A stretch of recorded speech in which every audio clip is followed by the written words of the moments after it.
Not in here. People like you don't belong." The words cut across the crowded dining room like a knife.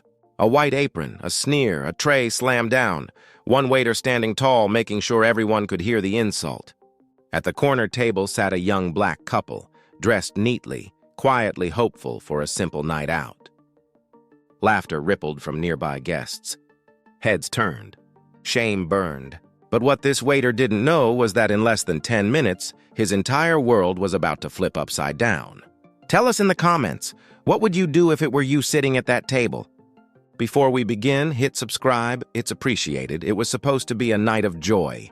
Marcus and Alicia had just finished a long week of work, and after months of saving, they finally decided to treat themselves to a dinner at one of the most talked-about restaurants in town. The kind of place where the menus were leather-bound, where couples celebrated anniversaries, and where every table seemed filled with polished laughter. Marcus, a young entrepreneur with dreams bigger than his bank account, wanted the evening to be special. He had been working on a business idea for months, sketching plans late into the night, fueled by determination and faith. Alicia, his rock, believed in him more than anyone. She reminded him that success was not about where you started, but where you were headed. They walked into the restaurant hand in hand, hearts light, smiles easy. The chandeliers above glistened, reflecting hope and ambition in their eyes. For them, this was more than dinner. It was a quiet celebration of love, of hard work, of the little victories that too often went unnoticed. But in a place built to serve joy, not everyone welcomed them the same way. The moment they entered, a silence seemed to follow. The maitre d' glanced quickly, his expression tightening, before forcing a strained smile. A few diners lowered their voices, their stares heavy and unkind. Marcus noticed. Alicia felt it too. Still, they brushed it off, determined not to let anyone steal their night. They were seated at a corner table near the window, a spot Marcus thought was perfect. He whispered to Alicia about their future, about how one day they'd own something of their own, a place where no one would ever feel out of place. She laughed softly, squeezing his hand. It was their dream, fragile but alive. What neither of them knew was that before the night ended, that fragile dream would collide head-on with a storm of humiliation. And out of that storm, something extraordinary would begin to take shape. If you were in Marcus and Alicia's shoes, would you have walked out the moment you felt those stares, or stayed, determined to hold your ground? The first few minutes passed quietly.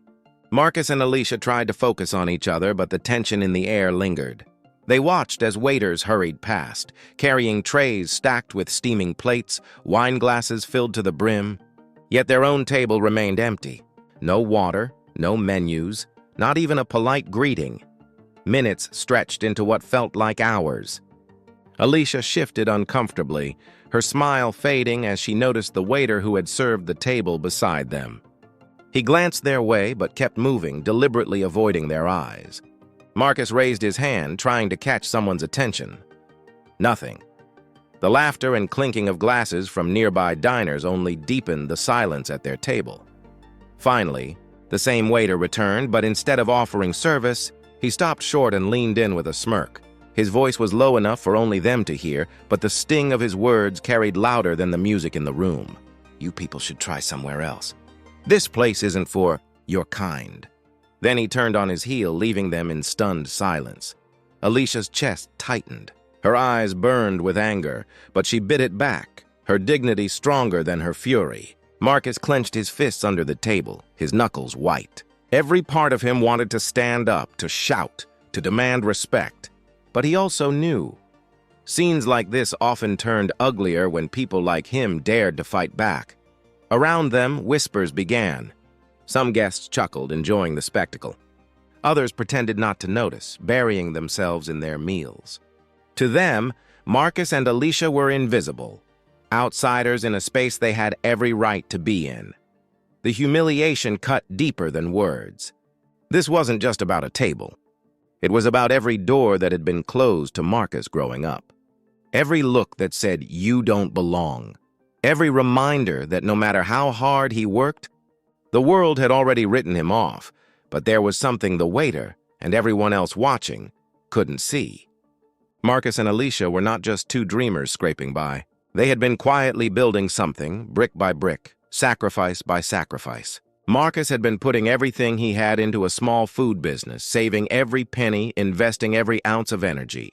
And while it was still growing, while it wasn't yet flashy enough for the world to notice, it carried the seed of something powerful. That night, as he sat in silence, burning with rage and shame, Marcus's mind shifted. What if this moment wasn't meant to crush him, but to remind him why he started in the first place? What if this insult became the fire that pushed him to build something bigger than the very place that rejected him? The tension grew heavier as the waiter returned, tossing a final insult. "If you can't afford to eat here, don't waste my time." The words slammed down like a hammer. Alicia reached for Marcus's hand, steadying him. His jaw tightened, but his eyes sharpened. This wasn't the end of their night. It was the beginning of something no one in that room could see coming, and in just moments, the same waiter who mocked them would find himself standing face to face with a truth he could never have imagined. The insult hung in the air like smoke, bitter and suffocating. Marcus rose slowly from his chair, his movements calm but heavy with purpose. Every eye in the restaurant followed him, waiting to see if he would storm out or cause a scene.